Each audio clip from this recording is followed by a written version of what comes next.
Hi, this is Randy Finney with Right Side of the Chart, and this is an early session update for Wednesday, January 8th, 2025. It is 10:32 a.m. Eastern Time as I'm starting the video, so we are just over an hour into the trading day, and I'll keep this one brief. I just wanted to share some of the things I'm watching and trading today.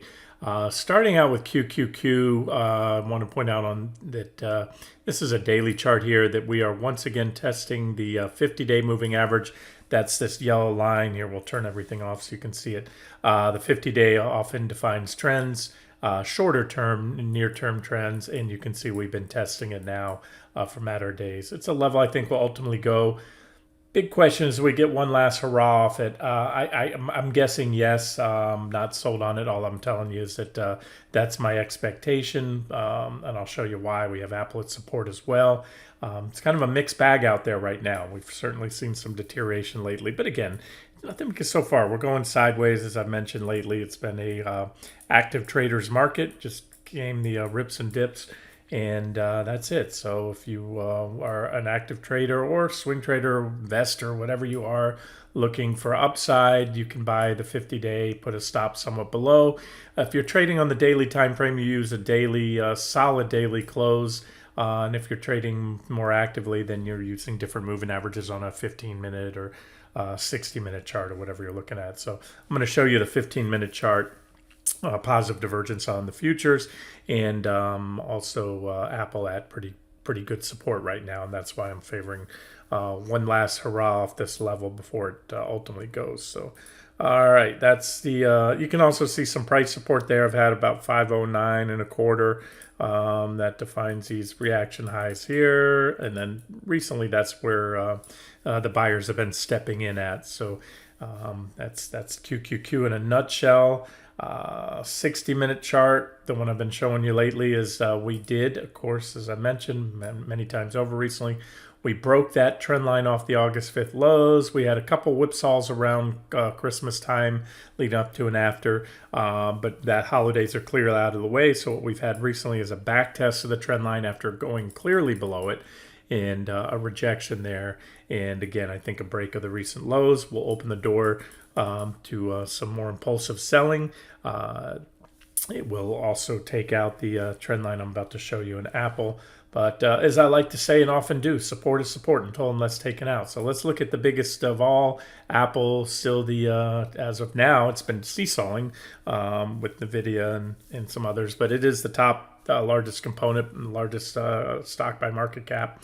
And I'm talking about the largest component, both the Nasdaq 100 and S&P 500.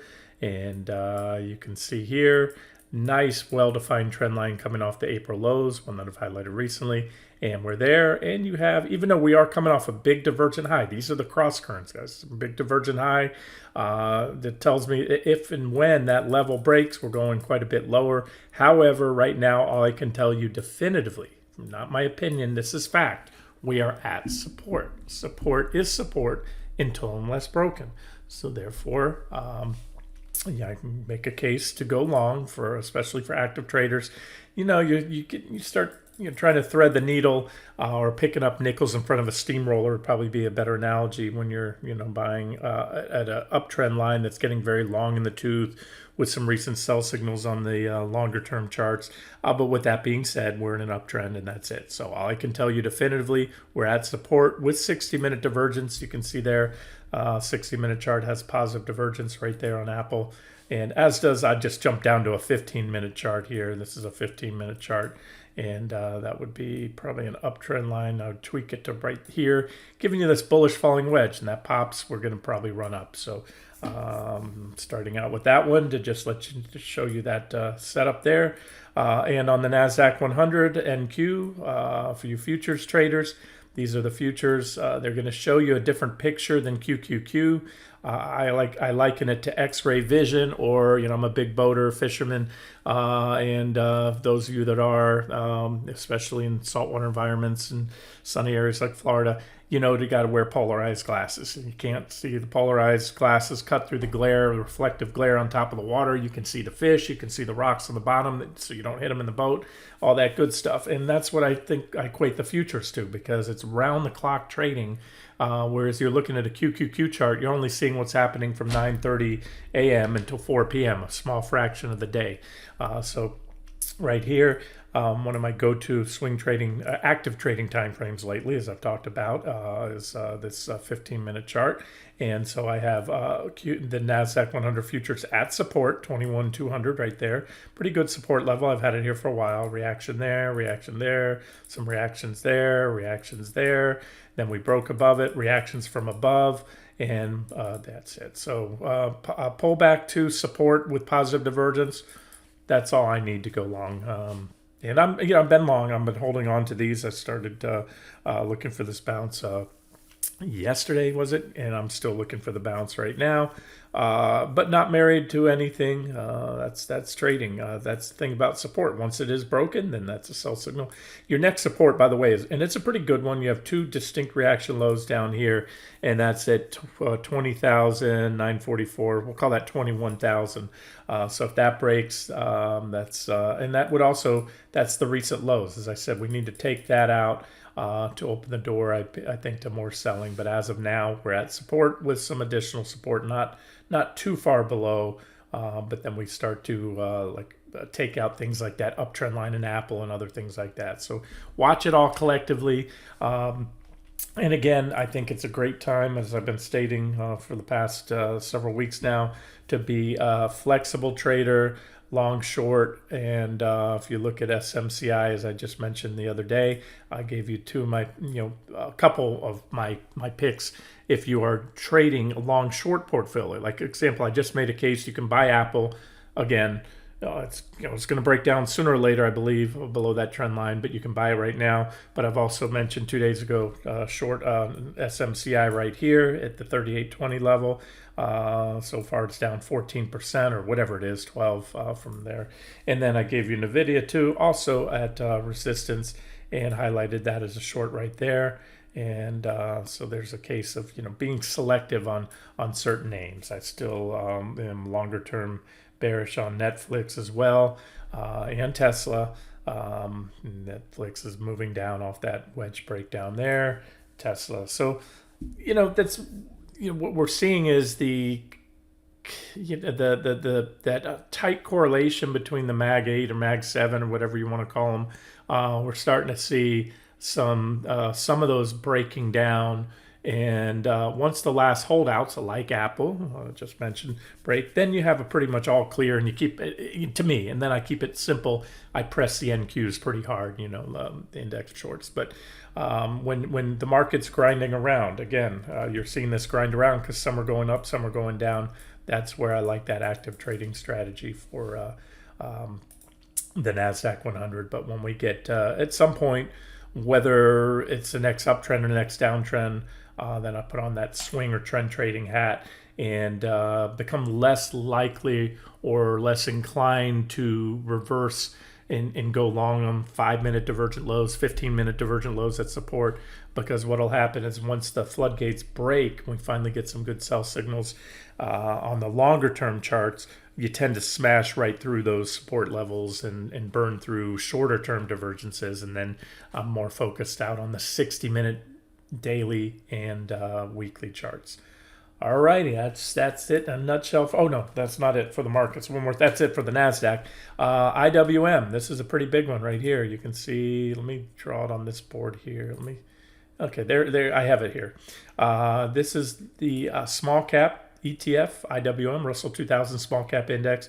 As you know, we have bonds now. I'm just going to loop back over to IEF. It's in my red zone.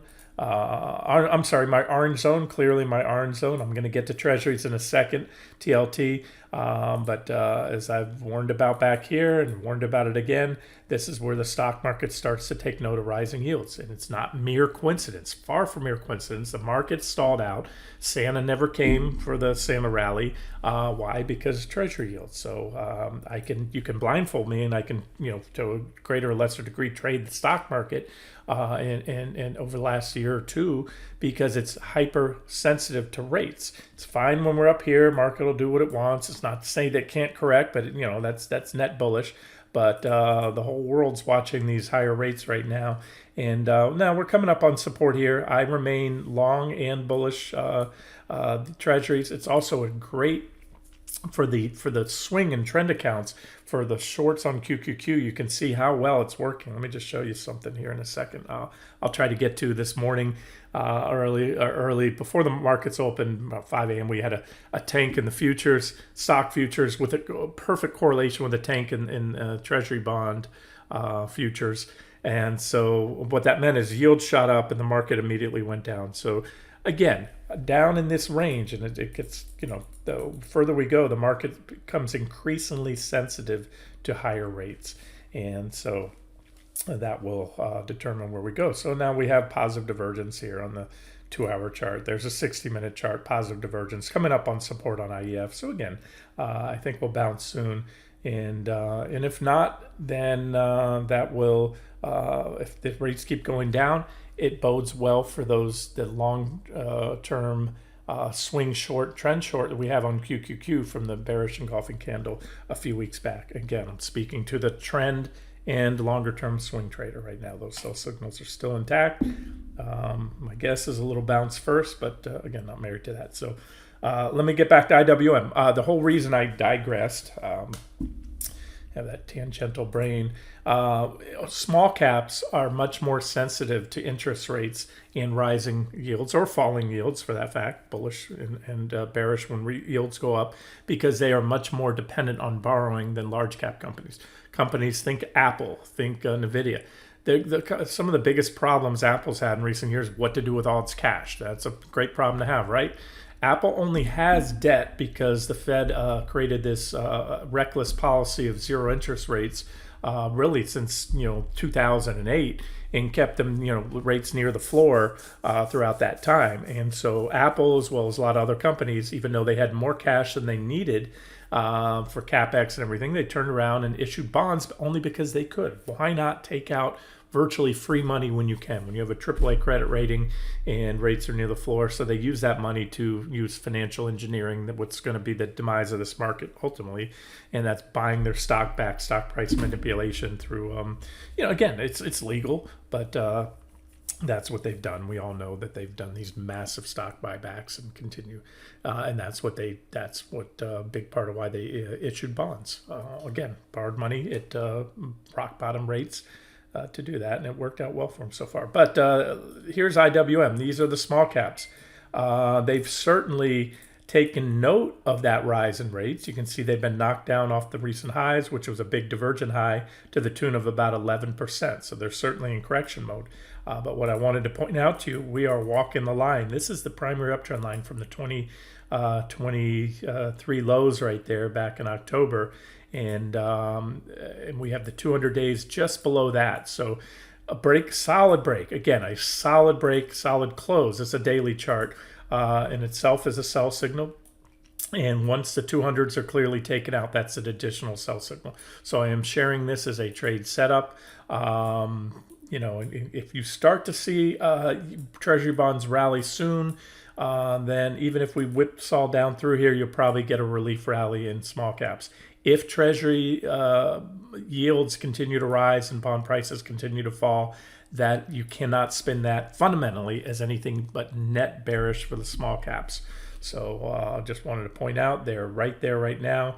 Do we get one last hurrah? They've been hugging the line so far for a while now. Usually you kiss the trend line and it's off to the races. So again, we'll see. All I can tell you is they're at support right now with the 200 days just below that.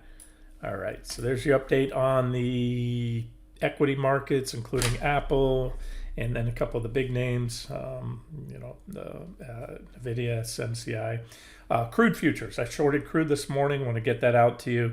I was just collecting my thoughts to do a video and share everything at once, so let me show you why. Okay, CL is my poison. I'll go over USO in a second for you ETF or ETN traders. But this is the first 60-minute divergent high I've had in a while. This chart's not fully marked up because the futures continue to roll. And as I've been telling you, there's been, crude has been in a sloppy, choppy trading range. If you're an active trader, look, these are, just highlight them here. You can see that was a divergent low. That was a divergent low. So just like the Nasdaq 100, you can swing trade it here on the 60-minute chart. What I wanted to point out, we broke out recently above the trading range. It was more of a downtrend line like that. Had a hefty run, but we have some pretty hefty or steep positive divergence and an uptrend line in which to add to. So I popped it this morning, started position in anticipation that we're ready for a breakdown here. Especially if the market continues to weaken, you're going to see crude drop most likely for demand destruction. Fundamentally, there's been some output cuts from Russia and I think OPEC. And then U.S. Inventories were down recently, cited as a reason. There's also a reaction high right here that crude just hit. Here, let me jump out to a 6-month chart. So again, it's nothing super heavy, but I'm going to draw it out here. This is my 6-month chart with 2-hour candlesticks. So the 60-minute chart, of course, a 1-hour candle. You can still see the divergence there. In this resistance that I shorted at shows better right here. You can see quite a few reactions there. If it pops that level, you can see my next resistance level, and I'll hold on to this position and add to it either here on a rally up to about just shy of that 76.34 level, and or on a breakdown of the trend line. What does and or mean? Just exactly what it sounds like. Short here.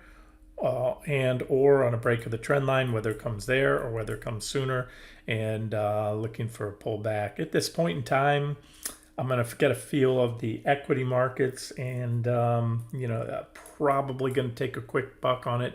But I'll tell you, I'm leaning towards a move down here at about 71. And that's still a relatively quick buck. We're talking 4.25% pop. It's not much, but we'll see, because we're still within a bigger sloppy and choppy sideways trading range. So I'll update that. If anybody takes it, let me know if you're interested. USO is the most liquid ETN out there. It's first to market, the one I've always used on the site as a proxy if you don't trade futures. And that's probably the best I can draw right there. You've got some divergence starting to form here on the 60. Yeah, there it is. You've got the divergence on the 60. You might need another marginal new high. And if you do, see that purple line? I've had that line here since, created that back in 2023 as a resistance level, as you can just see from the pop-up. And that's a nice high. So a little more upside I would welcome, and increase my position. I only have a small starter now.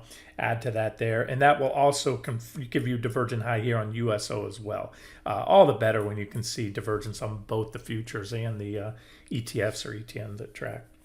All right, so there's another idea for you. Natural gas continues to do what it does. I'd recently stated when we took out this it was on the futures. We took out the top of the trading range. It was better to find on the futures, and I expected a pretty relatively swift move up to my $5 target, just shy of the $5 level on natural gas futures, which is also, these are long-standing targets. This was a long-term trade. I've been highlighting these divergent lows back here. Big divergence on the daily chart and the 60-minute chart. So we went up. We effectively hit T7, had a pullback. And I'm still looking for that final leg up to the 5-ish level on natural gas. Possibly more, but that's all I've been targeting now for, 2 months maybe? Actually, a lot longer than that, longer than 2 months. Again, that was on the daily chart. I don't have that queued up right now, the daily chart, but that's the breakout I was talking about. That was that big 25% plus gain in a day. Said, it takes profits there, turn around short, you're going to get pulled back. And you could buy the pullbacks down to, but not below this level. And it would be bullish if and when we got back above the breakout point, which we still are. And so now what we need to do to bring in some more buyers, pop these previous 2 reaction highs right here. And that should open the door for another move up. Potential uptrend line forming as well. You can use as a stop loss or a level to buy pullbacks too. That's NG Nat Gas futures. Alrighty, what else do I have for you? That's about it. One more. I told you I'd keep it relatively short. Let me just end on cocoa. I told you I shorted cocoa the other day. It's doing well. It's up about. Let me look over here. It's up about 7% so far, 6%. And it's at that trend line. I told you I shorted up here the other day, and based on on a lot of things, including the longer term chart, which I covered in the previous videos. But we've had multiple sell signals: one, trend line break one, trend line break two, bounced off this, and this is the trend line. If and when solidly taken out, we'll increase that position. The contract size, it's about six grand. The 6% drop is a $6,000 per contract. It's about $100,000 contract, so just keep that in mind. And again, as I mentioned, to the best of my knowledge, there are no longer any ETNs or ETFs that directly trade cocoa. So if you don't trade futures, I don't know if you can participate in this trade without that. And that may or may not be that contract size may or may not be commensurate with your portfolio size or risk tolerance. But either way, still looking for a total of about a 40% drop from where I shorted. So that, again, need to take out that level, take us down here, probably have a bounce off that 9,800-ish target there. And then next leg down, take it down to 88.42. And then the final target will be whatever that was that I showed you on the daily chart or weekly chart recently. Oh yeah, I said I'd get to treasuries too, didn't I? Let's look at TLT. I imagine most of you are probably in TLT if you have anything at all in treasuries. Still that, and here's the thing.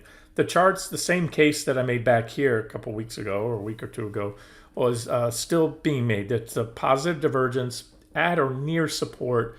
And again, it's this divergence that, is it's also a paired trade. It's also considered a hedge to index shorts. Here, let me show you what I was going to tell you earlier. Here it is. So this is how sensitive the stock market is. See that support right there in ZB, right there. This was what was that? 4 in the morning, right there. Boom! It broke the support right here, right there, and had a sharp leg down. I believe it's a stop blowout, and that should be hopefully the lows right there. That's my guess. That's probably the lows today, or I'm talking for the next week or so here. And so we're so far. What we want to see is build on this a little more, and then all the what I call JCL, Johnny Come Lately shorts that didn't want to short here. They're shorting now. It's too late to short crude. You've got positive divergences still, as I just showed you on the 60-minute chart. And so what happens is short sellers that shorted that, and it clears out a lot of weak-handed longs when you see these kind of sudden moves down after a prolonged drop. And so it's the recovery. If we can solidly get back above there, again, I'll put a level for you, then that makes the whole breakdown that happened earlier today a false breakdown, failed breakdown. You also have some resistance here. This was a trading range. So really, if we can get above that, it should spark a nice short covering rally, in my opinion, and let that trade play out with those 60-minute divergences. So that's, so I wanted to show you what the stock futures is. So that was 4 a.m. right there. And you go to NQ, 5-minute chart right here.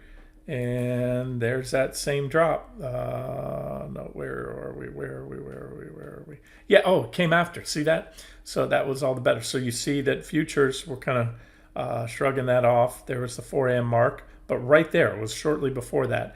And then when futures traders finally, those that, notice the drop in treasuries, algos also kick in here, computers. There's some traders trading at 3, 4, 5 in the morning, 6 in the morning, but a lot of computers. And you can see that this is what that hypersensitivity to rates. Bonds fell first. That was your cue.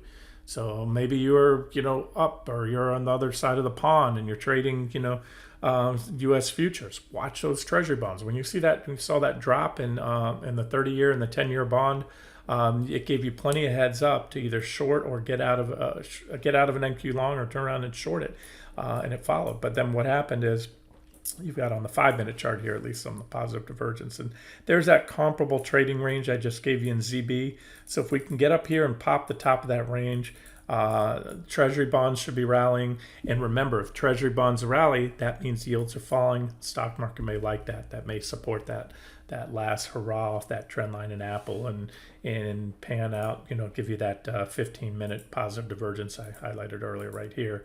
Let that play out for a rally. And then I'll have to clean this up. Some of these levels have been traded through. This is that 15-minute chart I've been using, but like I said, just a long here off support, and just kind of see how this one develops, and watch everything else. Watch treasuries, watch crude oil, watch because crude oil also, when it gets elevated like it has, remember that is, I've always talked about this, the single biggest and most accurate immediate gauge of inflation you have. Inflation via the CPI, PCE, those are such lagged and complex and often flawed methodology in those. They're reported monthly, and market hangs on that and sees what the monthly CPI report is. But crude is just a way to give you a real-time inflation gauge, because it percolates. There's nothing else that we can track in real time. You can't track housing in real time. Z estimates aren't that accurate to begin with, and they're certainly lagged. If you're trying to keep track of home prices, but we know this: the crude goes up.